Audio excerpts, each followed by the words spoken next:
What's up, everybody? How's it going? You know what it is. This is SafeWord.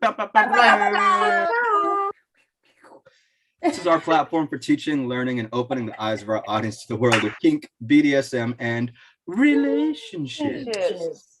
I am the one and only host, Mr. Kane Marcos. And I am your other host, Orora Storm. You know who it is, your co-host, Miss Sasha Lencher. So, welcome everyone. Hope you enjoyed a short work week. I mean, that was nice to have, some people didn't have a short work week, but some people did. But if you're ready to hang out with your favorite crazy kinky crew, then stay tuned. And if you saw the video last week, then you know what the topic of conversation is for tonight. And if you didn't, what the heck are you doing? Go watch that. If you didn't, I'll put the link to it in the description box below, as well as where you can reach out to all of us for business inquiries or just to say hi. So that'll be a link in the description box below. Go check it out.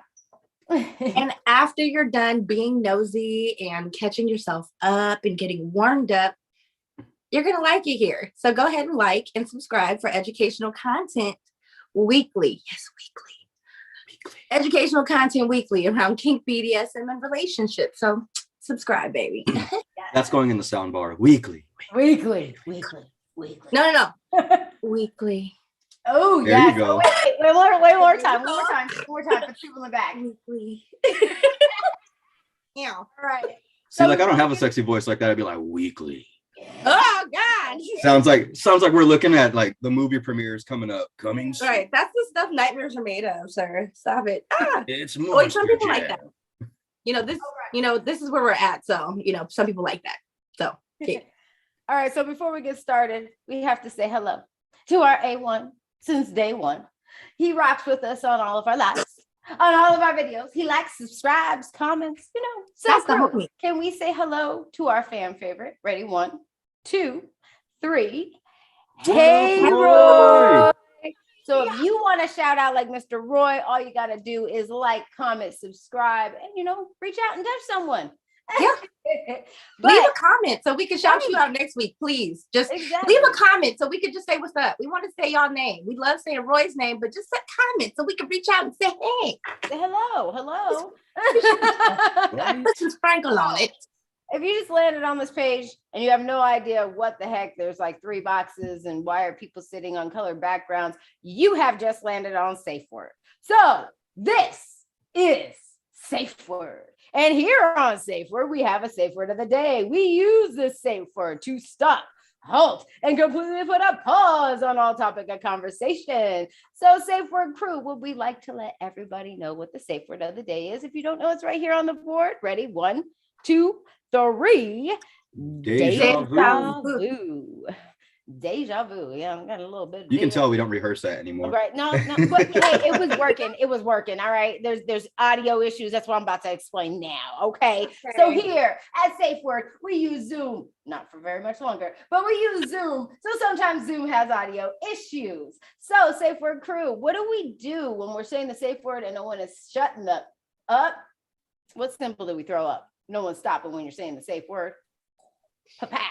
So throw up that symbol, make sure that you say the safe word of the day, which is deja vu, so that everybody knows what it is. So Mr. Kane, do we have, is Sasha?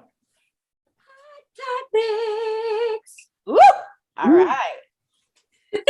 Boy, do we. Getting better at that every week. Right?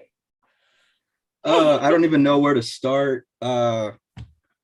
I guess so. Can I get the tragedy out of the way? I mean, I don't know if you got something tragic. Why? Why you gotta do it well? I don't, as much to my own discontent, I don't run the world, so I can't control when bad shit happens. I just But you control what you pick for hot topics, and you've been doing so good. I know.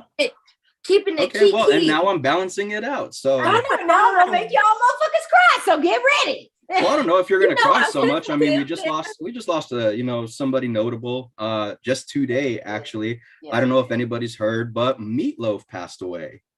I could do anything for love.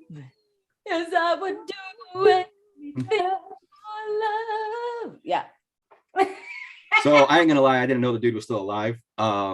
but Oh, I found Sasha out today Lencher. that he passed away. Well, you know how like it comes up on Google or like news, all like the fake celebrity deaths and tune with like the real celebrity deaths. You kind of lose, track of which one's real, which one's fake. You just remember what you heard.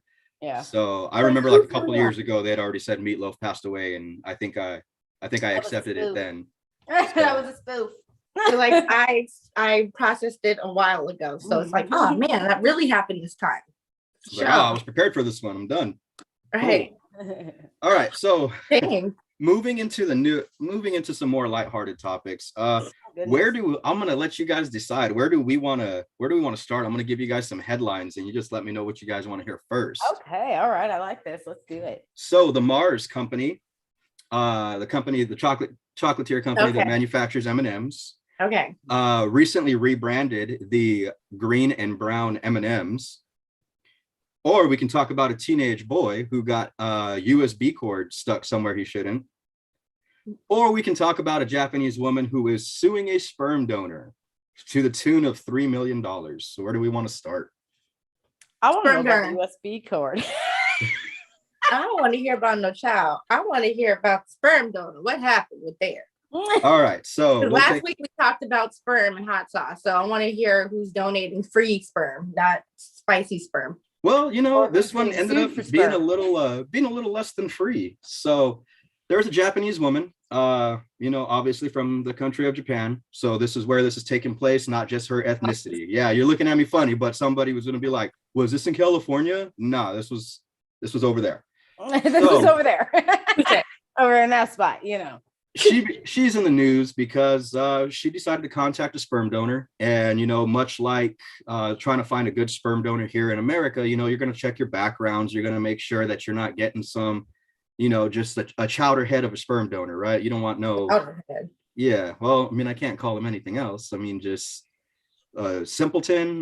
You don't want to end up with like a Bebe's kid, you want to make sure you're getting a good top of the line, good quality. So you want a designer child if you're going to a pretty much. Yeah, what you're saying. I mean, well, it's like I know here in America you can't even donate sperm unless you have a college degree. Like I don't know if that's still the case, but they were like they won't even accept your stuff for like donor. Like they'll test it, they'll run some experiments, but you have to pass a huge health screening. It's a whole thing. Yeah, if your parents have if your great grandparents have anything in their medical history. Don't. Tell you what, sometime this year I'll go to a sperm donor clinic and see, and just like check out the questionnaire, and I'll post that. That would be a great behind the scenes. Be like, yo, just how stringent is it to try and be a sperm donor, right? Yeah. What is the regime?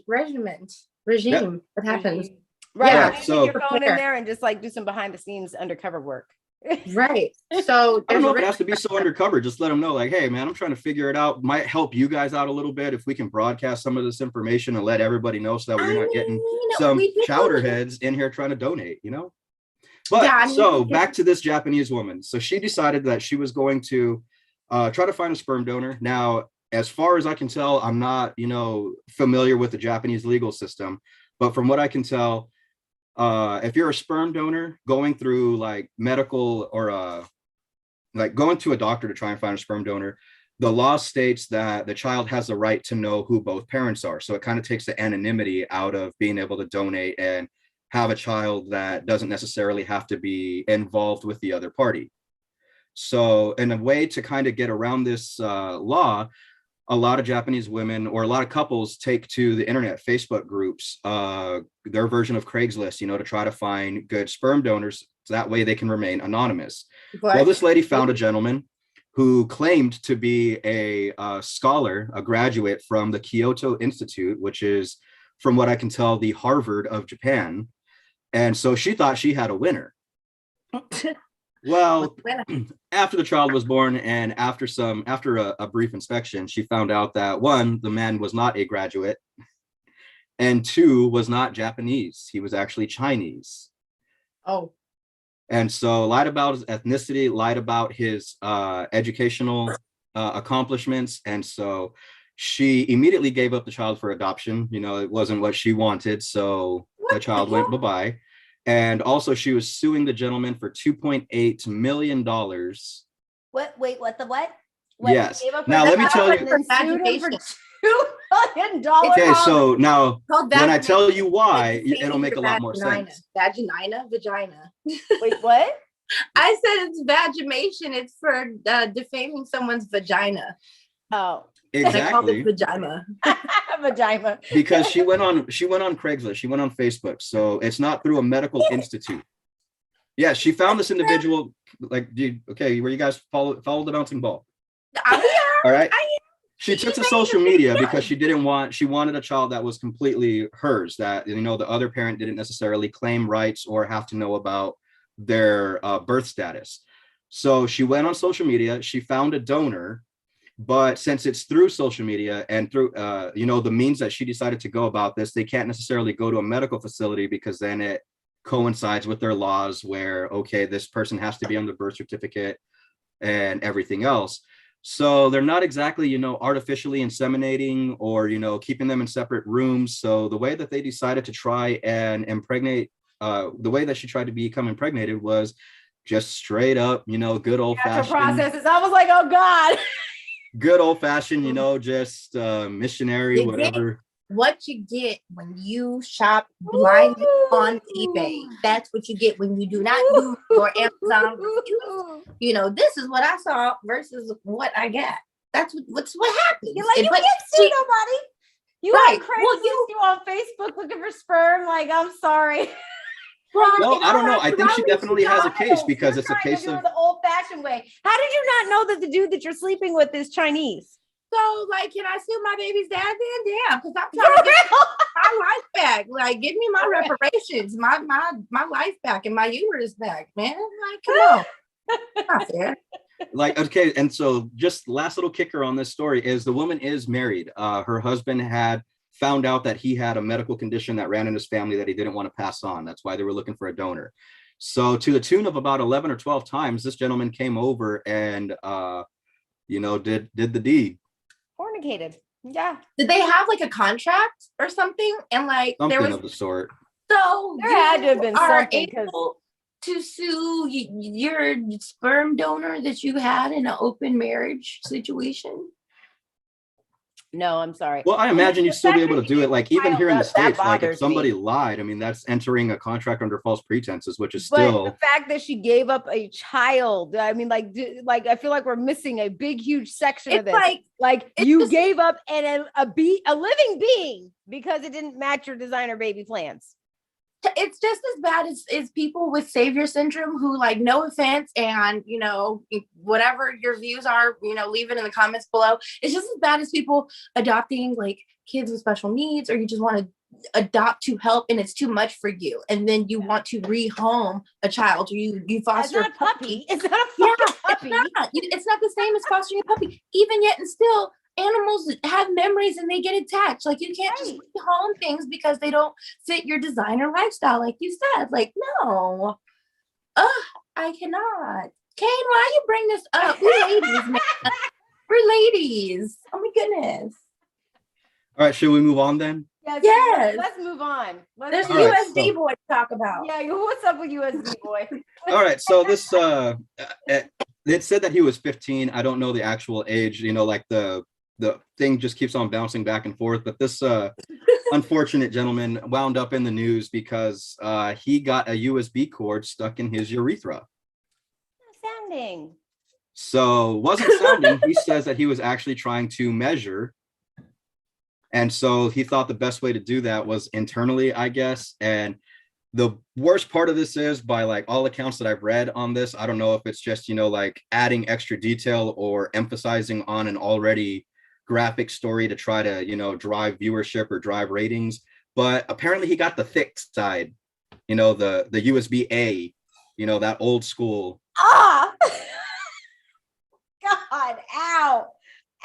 It wasn't the micro side, it wasn't the USB-C that's a little more streamlined. It was that big, thick, clunky, you got to turn it over 7 times before it fits in the port side.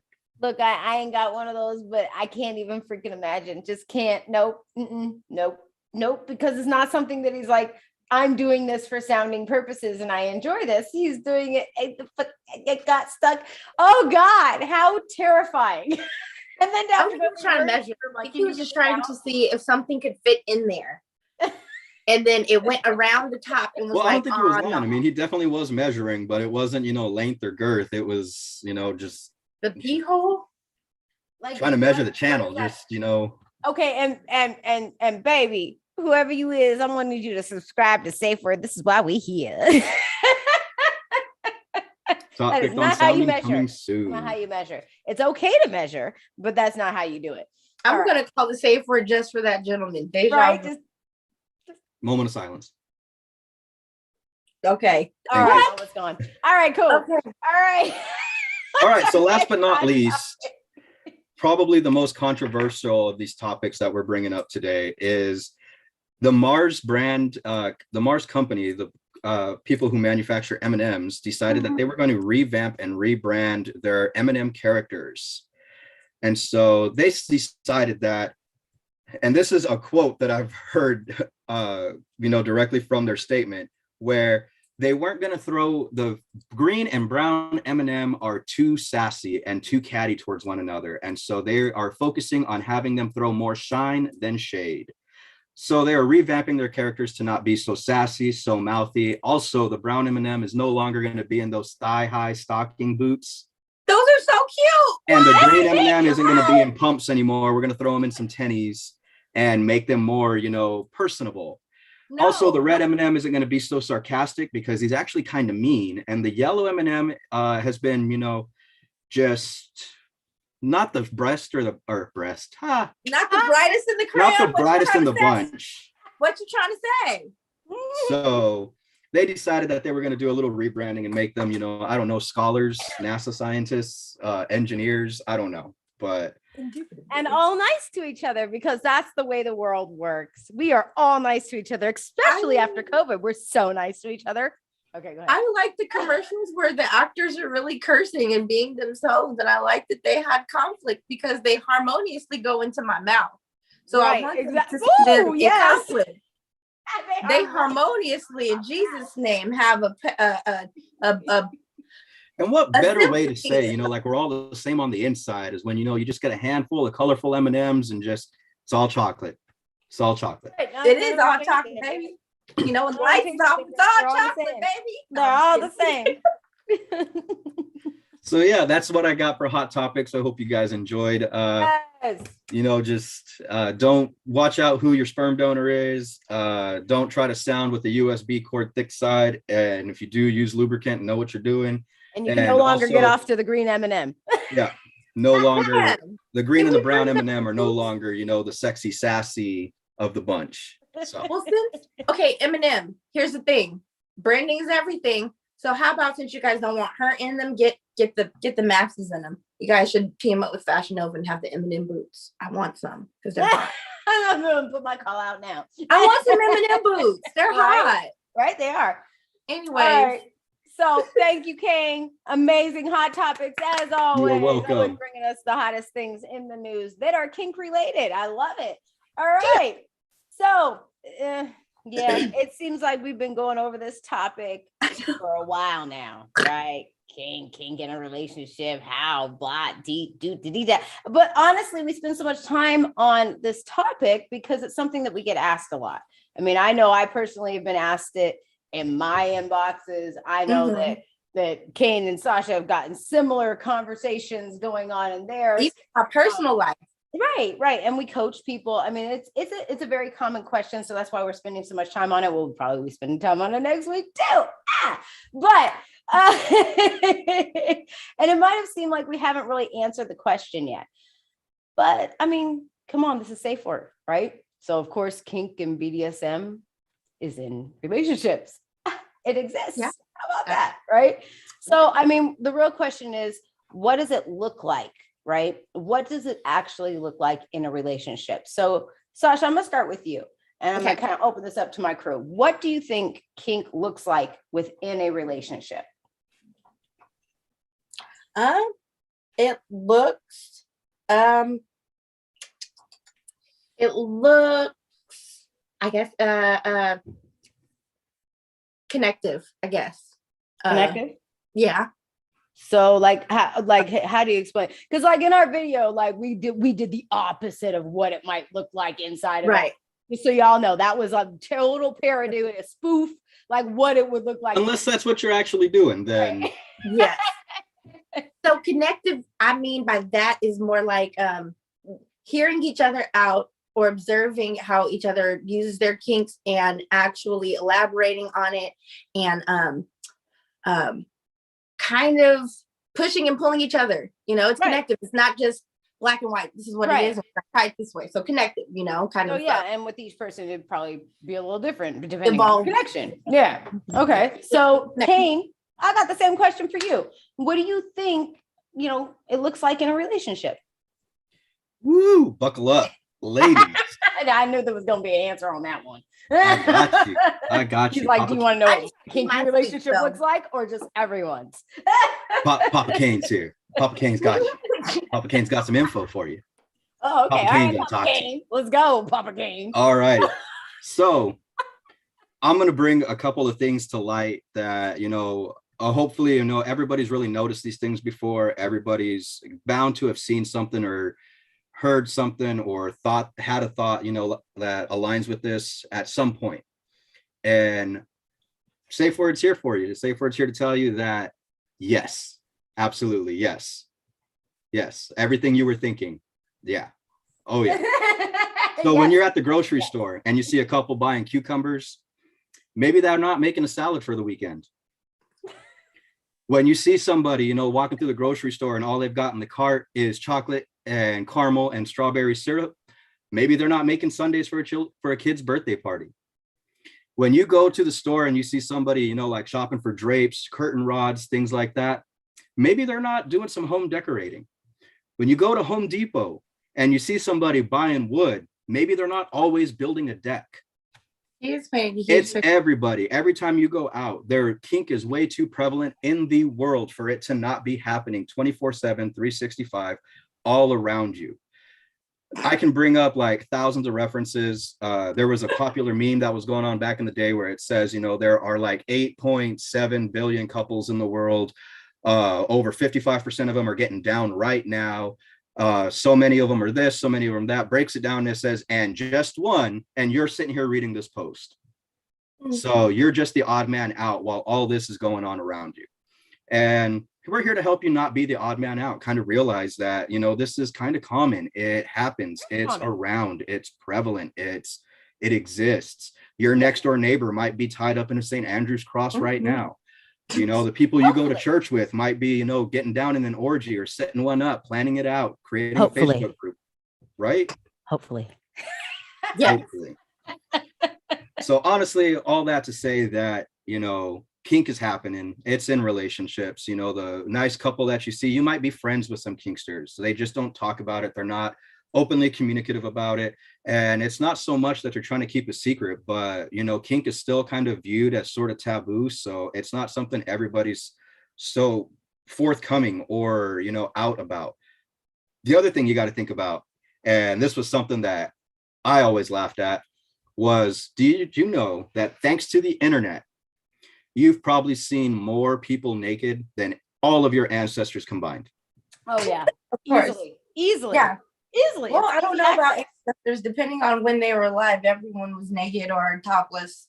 But I digress. But back in the day, they didn't. I mean, like, nobody was sending a titty pic through like telegraph wires, you know, just like beep, beep, beep, beep. Oh man, that's a tit pic. It was the plain wide web and not the world wide web, because you could only see a plane of people and not the world of people. Okay, I digress. So it's like nobody traveled that much. Like Genghis Khan, maybe saw more naked women than like most people. Well, yeah. But for the most part, like everybody, think about your grandfather, think about your great grandparents, like all the way back. You know, the further you go back in the timeline, the less and less they actually probably got down with multiple people or saw too many people nude.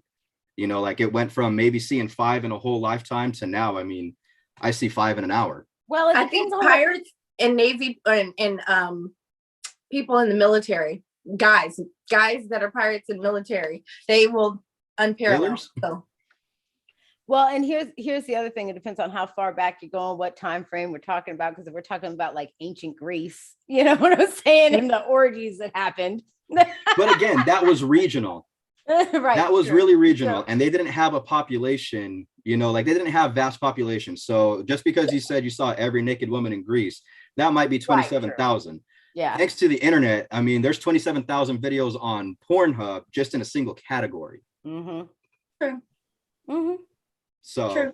and the other thing is that everybody, like, you don't even realize this, but with OnlyFans, Pornhub, all the other like X-rated video sites and everything, a lot of them are moving towards more amateur types of content. Mm-hmm. So if you really think about it, where like all of these women aren't, just in one location that nobody knows about. They're all over. Like I said, your next door neighbor might be, the most popular star, amateur star on one of those websites right now, with cam girls. That's going on. I mean, like, you don't even know if you live in a cul-de-sac with like 10, 12 houses, one of those bedrooms might be a cam girl. Very true. So I love how you're painting this picture. I think you're kind of fantasizing about this a little Right. bit. You're like, I can totally see you in the That's grocery like store. a guy, Like, like, yo, I yeah, I think just an know. OnlyFans. Like the girl. well, that's I not an feel like invitation I'm for on dudes to go Pornhub. door to door and be like, hey man, I heard online that, like 1 in every 10 houses has a camster in it. Like, I'm just checking. Kate's trying to put on the petition. He wants to have that question on the census. Like, Right. do you Yeah. cost and do you webcam? Right. Are you on Comment OnlyFans? below if you No. webcam or if you have an OnlyFans. Came up with to know. Oh yeah, send me a link to your OnlyFans. Send the link. Drop Just the link like a in the comment section below. Like the guy saying, like, I'm a OBGYN. Like, all guys are OBGYNs and lesbians. Thanks, Kane. Yep. That's a little loose for like the OBGYN. I mean, like, we can do basic checkups, but I mean, we can't prescribe. Oh God. So pretty much you're just saying kink and it's everywhere. It's everywhere all the time. Kink is everywhere. Y'all need to get kink is here. We here. We present. I think we'll all agree. I think we all have kinks that we think about and we overlook. I was talking to someone that I know earlier today, and they had said that whenever they think about like erotic thoughts, they go do something else. So they're trying to avoid the erotic thoughts? Yes, like they're trying to avoid their kinks and stuff like that. But it's like Kane said, kinks are everywhere. We have kinks everywhere. Yeah. Any and everything. Like I've gone to a garden and been like, oh, it would be nice to do some cosplay and be like a fairy and just like do it under a tree. Like that would be cute. Would I do it? No. Like that would be cute. To, be a video game character in my head. That would be cute. In my head. No. But there's a lot of things, like Kane said, power tools and going to the hardware store. There's things we think about, and there's things we even think about in our relationship. And just like I was talking about in the conversation I was having earlier, we probably shy away from talking about those or shy away from elaborating on those. But since we are celebrating kinks in our relationships and celebrating our kinks, and we're living for that here, let's open this up to the crew. Since kinks are everywhere and they're always kind of running through our minds, are you always dealing in your kinks in your relationship, like in your sexy time or in your day-to-day? Let's propose that question. Are you? I can honestly say, as a kinkster, it is very prevalent in my relationships. If I'm in a relationship and I'm, committed, non-committed, whatever it is, relationship is something that, okay, I've taken this person on and we are, working towards something, building together, right? My kinks come up first and foremost if I'm going to go to that level where I feel like I can play with this person. And it's something that I revisit or at least try to introduce on a regular, because for me, it's something that I can't deal with, without. I couldn't be in a relationship that doesn't have those kinks. Does that make sense? Yes. So, but I wouldn't say that you should deal in your relationships at all times. So, making bargains and shit like that. But let's hear from somebody else, because I took up the stage. Mr. Kane. Honestly, I think that once you communicate your kinks, they do kind of become the forefront of your relationship, just because I think for the most part, you end up being more mindful of another person's kinks. But I also think that, just to kind of make a quick comparison, like, say you like chocolate ice cream, right? That's like your favorite. Could you eat chocolate ice cream 24/7? Like just day in, day out? Like every now and again, like maybe you might feel some vanilla, or maybe you might not want Some ice can. cream that day. See, I think it's the same with kinks. Yeah. That's actually a good analogy. So it's just like, just because you like to be flogged doesn't mean you want to be flogged. Wait. Sasha, do you have a different opinion on this? I do actually. Before I go into the next one, I'll give you my answer. Okay, so me coming into this, butting into someone, exploring kink, sapiosexual side of it. I'm dating. I'm not really practicing kink or anything like that. I'm more on the relationship side and coaching right now, but I'm dating. So are you always dealing in your kinks? When I'm dating, not necessarily, because I personally don't want to lead with that. And when I'm looking through dating sites, whole nother conversation on another day. But when I touched on this, I don't want to lead with that because I'm genuinely at a space from a relationship coach trying to get to know people, to at least get to a healthy space to open that up. To that point, right? Yes. So this, you guys are comfortable. You guys are a little bit more bold with your kink liberation. This is me coming into, for the other people out there, I don't necessarily like to lead with that as a probing topic and I'm going to piggyback on that. I am totally piggyback on that because I really like what you said, because here's the deal. We ask the question within a relationship. So within a relationship, sure, if I'm committing to someone and we're gotten to that point where we're intimate with each other, in any way, shape, or facet, then yes, you need to know about my kinks. I need to know about yours. We need to know, hey, you vanilla, because this ain't gonna work. But in dating, I completely and totally 110% agree with you, because like, I don't want to lead with that. And most of the time when you are dating, just my job alone, what I do for a living, that'll push somebody towards dealing in those kinks all the dang time. And that's not something that I want to do. I want to get it out on the table, know what it is. And it becomes more of a spontaneous thing, or more of a, natural connection for me. But that was a great point, because when you're dating, you don't want to lead with that. I got a question. Stages of it. These are stages that we're talking about, though. This is butting into something that could be a kink scene. And then you're talking about, it could be prevalent when you're already established. And then I think Kate had touched on, what was your view? I'm sorry. Well, actually, I wanted to actually ask Kane, because this is, I honestly have a question. Would you lead with that during dating? Okay. From a guy's perspective, you know what I'm saying? So as we've discussed before, the difference between kink and a fetish. A kink is something you like, and a fetish is something you need. So I think that's what kind of drives the question is, so your kinks aren't necessarily something that needs to be at the forefront, or, brought up immediately or led with. But fetishes are a different thing, because how can you be intimate with a person that isn't aware of your fetish and doesn't know how to please you or get you off? Yeah. So because if you have that kind of fetish that you can't get off without it, and you can't discuss it at the forefront, then what does your sexual relationship look like? How does a sexual relationship progress to being able to come out with your fetish if you can't get past that first hump of being able to be intimate with one another and have mutual enjoyment in it? Because at the end of it, that's going to dictate whether or not you choose to be intimate with that person again, is if you had a good time or not. And if you're dealing in fetishes, then if you didn't have a good time because you didn't get yours, you're not going to be so, apt to. And some kinks are easier to partake in and observe too. Like, I know I'm a sapiosexual person, so that's something that's almost immediate, whether I'm being kinky or not. If you can't do this here, boom, I'm sorry, we're done. Yep. So, that one.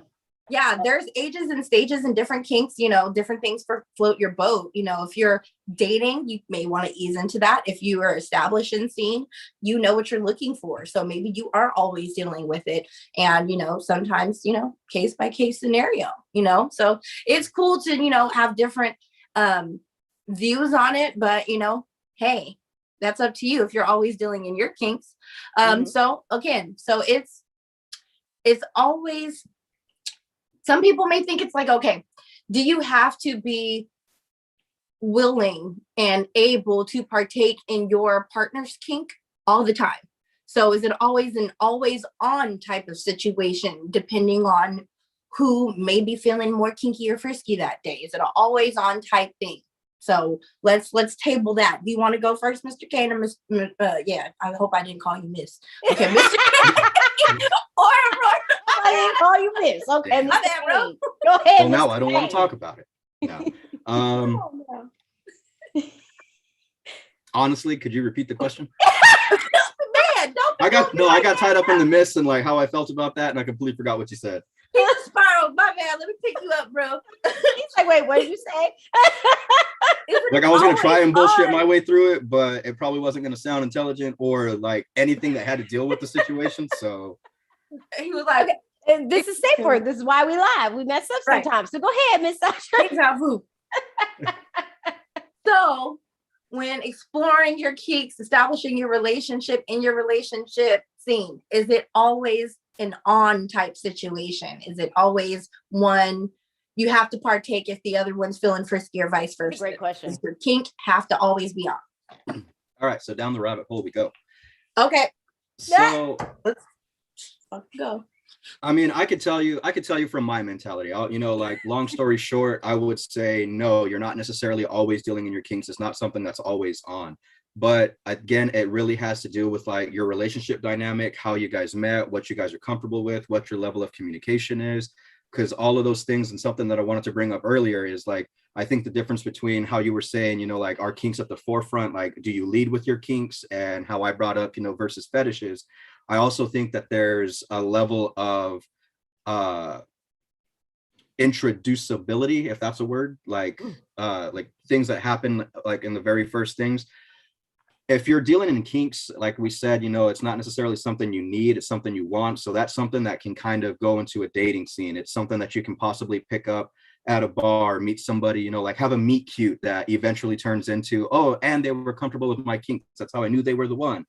Whereas versus a fetish, I mean, you might be looking on online forums to find people who more or less coincide with your fetish. So that way you're not running into that issue of, oh, I met this person at the grocery store. They were great, but they didn't like flogging. So yeah, another one bites the dust. Well, so as far as like keeping everything like always on, I think it's just, it depends on your relationship. If you're an always on kind of relationship because you met on a fetish site and you guys know that's what you're about, that's what you live, breathe, eat shit, study, learn, all of that stuff, then yeah, you are always on. It's there might be short time periods where it's like, hey, real quick, SafeWord, you want breakfast?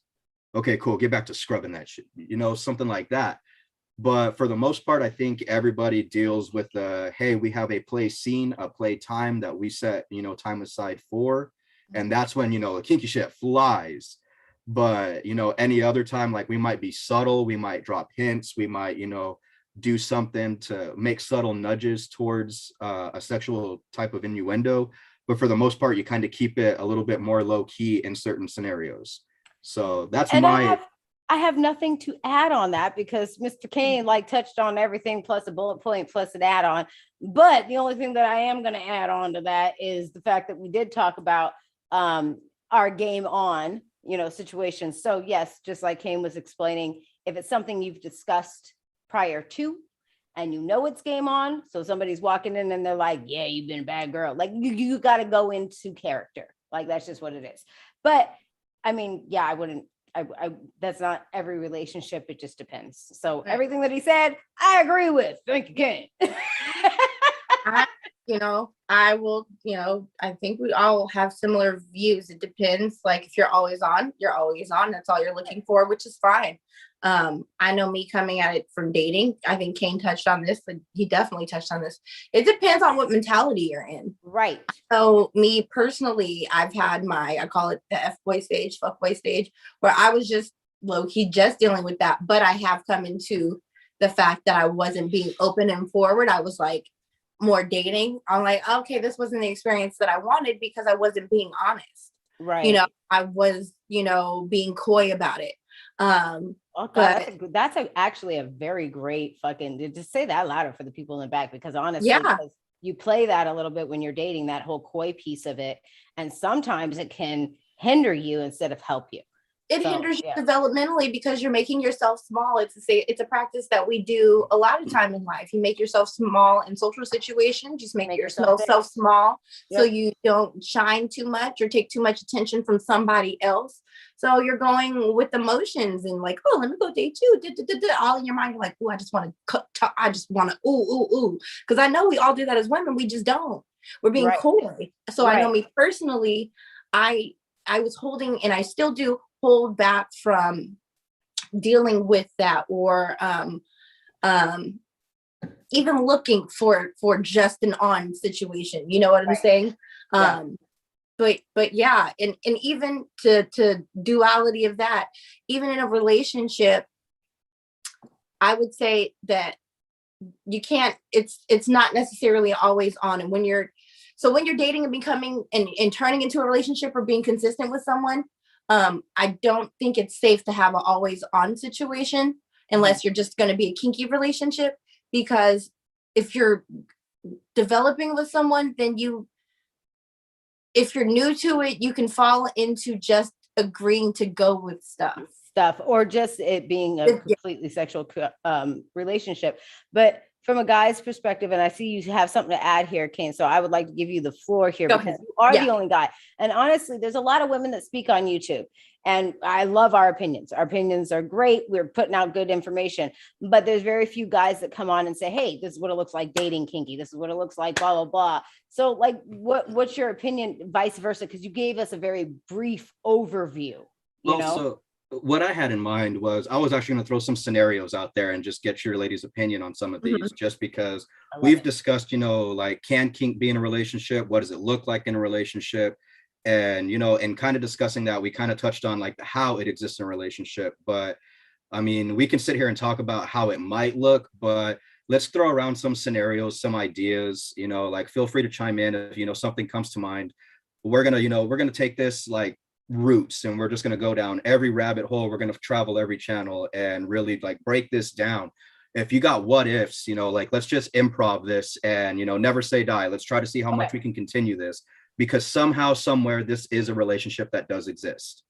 All right. No matter how crazy, how, fucking just off the wall we get, somebody, somewhere, there's too many people in the world for it to not be happening at this very moment.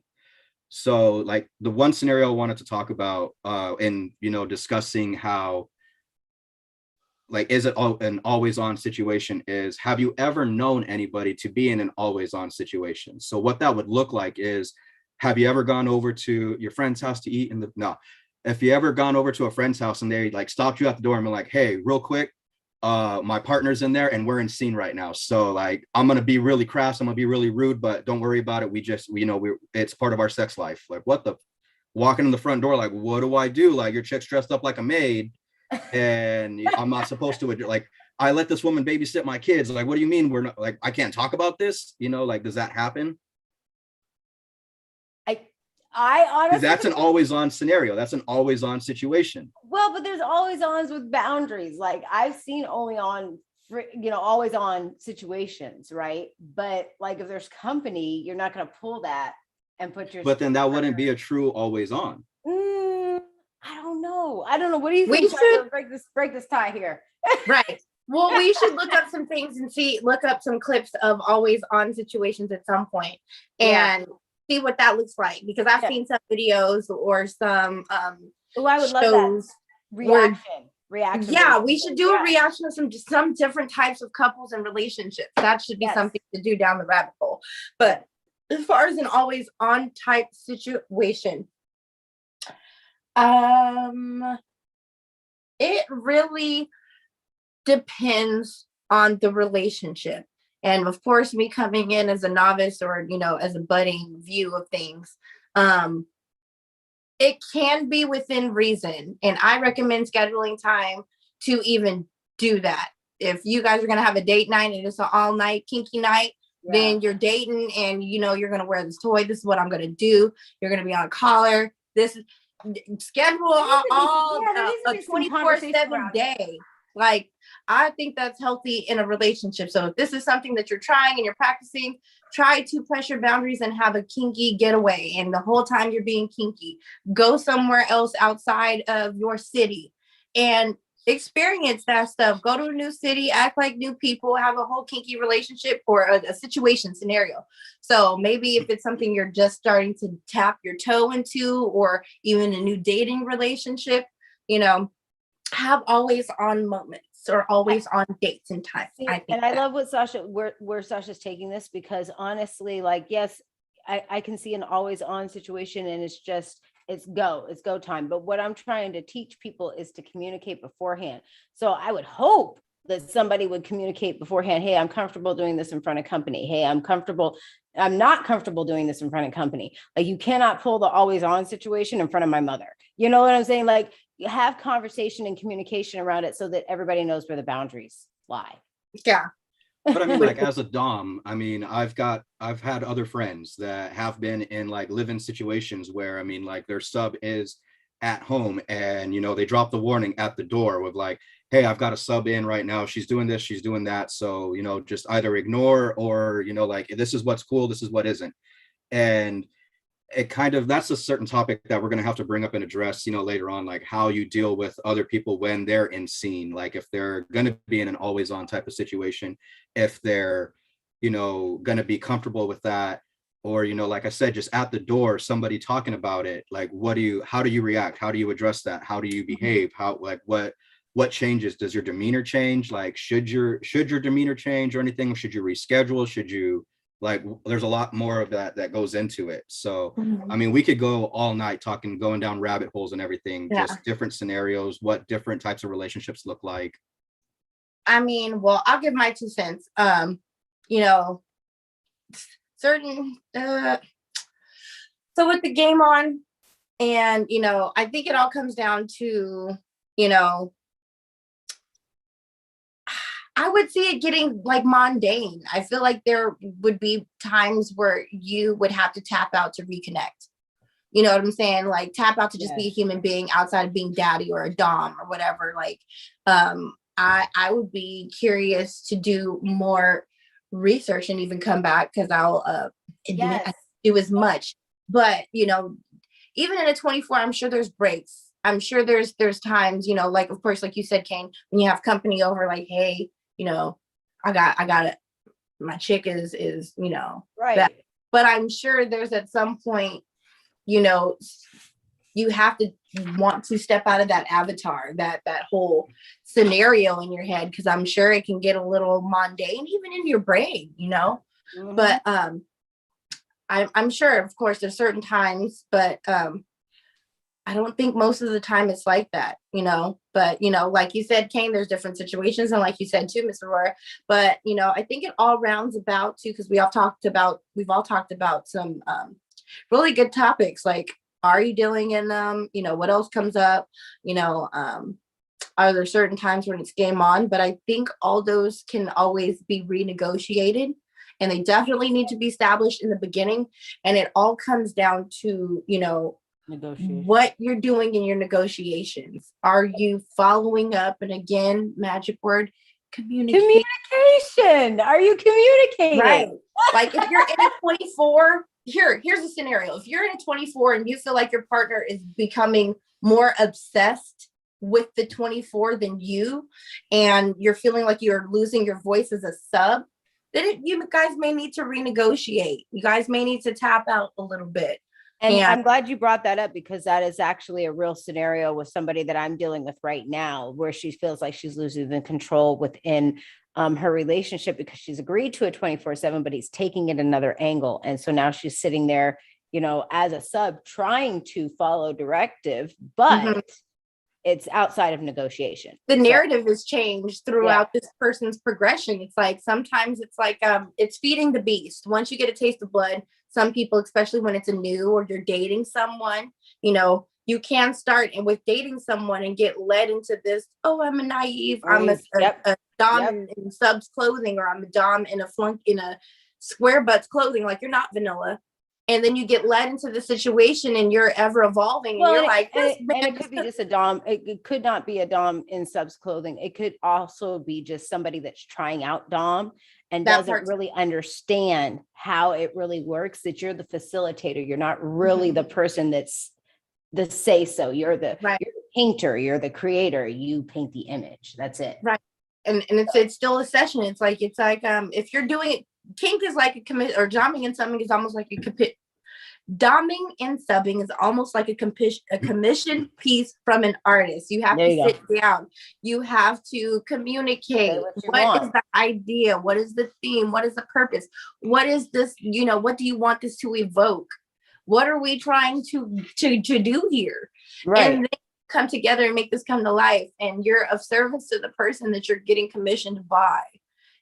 So if those things haven't been had, and you haven't had that communication, and you haven't both opened your eyes to kink and taken tests, or haven't found us yet, it's easy, like Orora said, to fall down the rabbit hole. Yep. And just get lost in it, or get even sub drop, and you don't know your sub drop, and you don't know the lingo, you don't know what's going on. So it all comes down to the basic topics of life, communication, negotiation, and appropriation. Are you appropriating your kinks in the appropriate way? Exactly. Yeah. So that's what I had, y'all. All right. So that's all we got. Riveting. Unfortunately, we're going to wrap this up just because Papa Kane's got to go. Got to take care of something in the dungeon. But we hope you guys enjoyed. Thank you guys so much for joining us. We will have a game for you guys next week. Hopefully we won't have so many other pressing appointments outside of, coming to you guys. I got scheduled on an off night, so. Oh, good. I love it. That's okay. You gotta appease your clients. When Dom calls, you're supposed to move that on Friday night. I'm waiting for the doorbell. So yeah, exactly. All right, guys. I'm sorry to cut this short, but as always, we are brought to you in association with Support District Radio Uncut, Network Uncut, and Support District Television. They're the ones who, just giving SafeWord their shot. So we want to give them a big shout out, let them know, throw some love their way, shine, not shade. Right. So exactly. We love you guys. We hope you guys enjoyed tonight. Leave your comments below if you guys want to hear about a topic. If you guys just want to be our next top fan, just drop us a line. We'd be happy to hear from you. All right, shoot us a comment like Miss Sasha said. Yes. For real. Shoot us a comment. And I'm gonna give me like 3 seconds, because YouTube has been cutting us off real short before the association, all of it. So just give me a nice smile so I can, put this in the thumbnail. Aren't we cute? YouTube's been cutting us short. All right. We love you guys. It's been good. It's been real. Good night from SafeWord. Bye.